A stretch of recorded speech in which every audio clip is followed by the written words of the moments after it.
Hey, do you ever find yourself reacting in your relationships?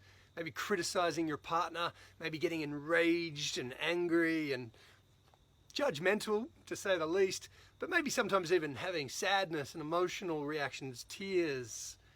Well, maybe you're still into the idea that it's actually the other that's making you feel the way you feel.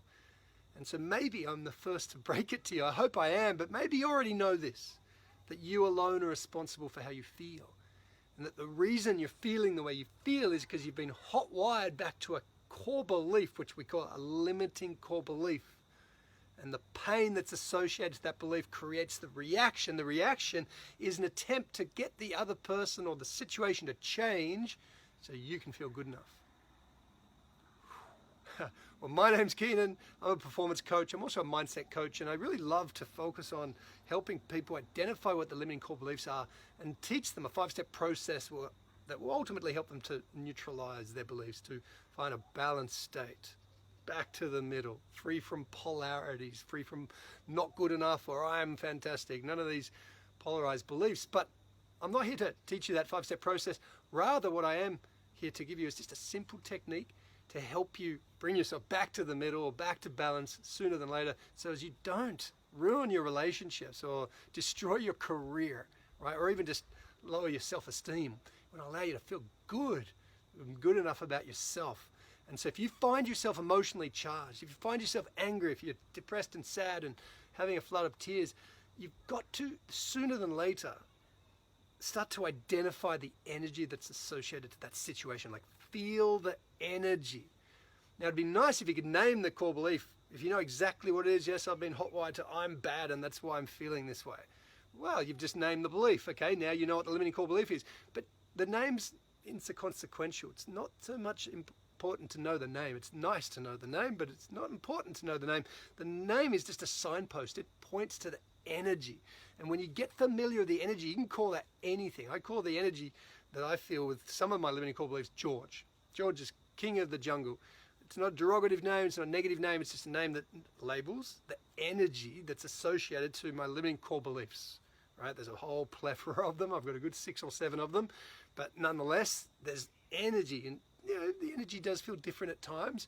You want to identify what that energy is. What does sadness feel like? What does fear or vulnerability feel like? Right? Once you've identified the energy, now you can give it a nickname if you will, and you know that there's a polar opposite to everything in the universe. So of course there's going to be a polar opposite energy. So the question is then, how do you invoke the opposite energy? And the answer is simple. You find a belief that allows you to elevate your emotions, something that maybe a belief that is based on what you've done previously, maybe something you've achieved, but really, ideally, the belief has to be non-circumstantial. As in, it can't be something like, I am good enough because I'm strong. Because what if you're not strong? What if you're in hospital laying on your bed and you're weak, right? You have to have a belief that takes you out of the limiting emotion. So it's like, inherently I am strong as the universe, regardless of my physical stature. I just made that up, all right? You can embellish your belief. I am life, I'm not separate from life. I am a success magnet. You know, you whatever you want. It's enough to be just as I am. I am the divine goddess, or I'm a phoenix rising from the ashes. Whatever, create a belief, and then see if you can create a little movement that goes with it. Right? One of mine is a little boom. I just say, boom. Right? It's a movement. I tap myself on the head and it brings my attention up and I allow myself to then dwell on these uplifting beliefs. Right? So find the belief, find the energy of that limiting belief. Once you've got it, you know what it is. You know that you just need to start believing something else. So start the process of affirming affirmation, positive belief. Now I know that when you're negative, the last thing you feel like is doing something that's positive, but do it anyway.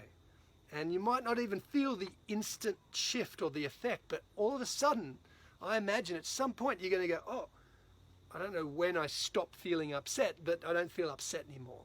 And the hope is that with this technique, you'll sooner than later experience that place back where we're back in balance, we're back in harmony. And a final note, that is the goal, right? That we can use this balancing belief. It's just monkey mind business, right?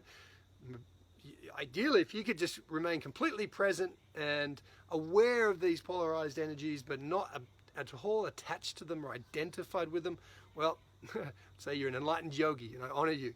And I hope for the rest of us we can find that place. But meanwhile, back on planet Earth, those of us that are emotional creatures and are affected by the highs and lows and the experiences that we have, then it's useful to play these monkey mind games, to use beliefs that will help to elevate you.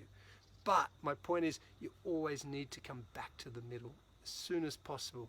We don't want to walk around with these uplifting beliefs all day long. I mean, sure, it might, you might feel elated, but what goes up must come down, right? And so rather, we want to get to a place where we're free from beliefs, right in the vertical dimension, in the here and now.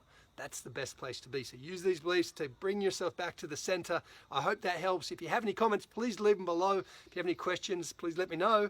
And otherwise, I wish you a wonderful day. Thanks, and ciao for now.